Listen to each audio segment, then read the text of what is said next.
Hello? Hi, can I speak to Professor James Chin, please? Can you hear me clearly?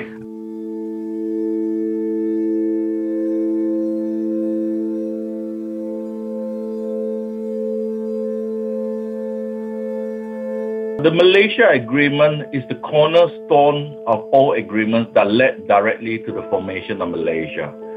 So essentially, it was an agreement between the government in the UK, the government of Malaya, Singapore, Sarawak, and the government of North Borneo, or Sabah it was then called.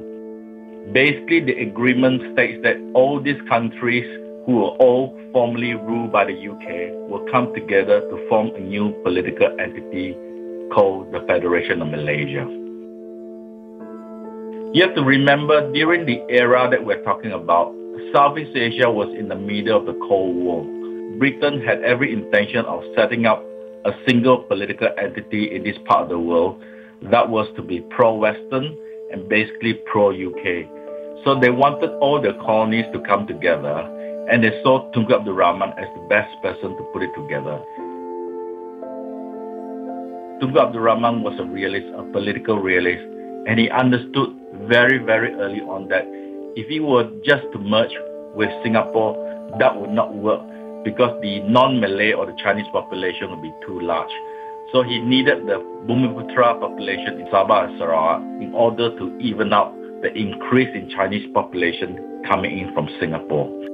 The Cobalt Commission was a thing that was agreed to by the governments of Malaya and the UK to set aside a group of people to come and engage the views of the local people of Sabah and Sarawak.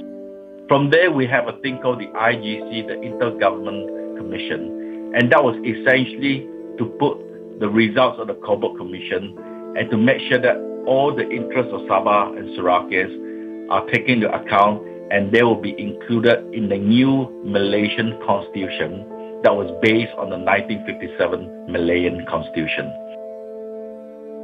So where the problem lies is a lot of people in Sabah and Sarawak think, well, firstly, the process was rushed, and secondly, that the Cobalt Commission did not really represent the true wishes of the people in Sarawak. So that's basically where the controversy is.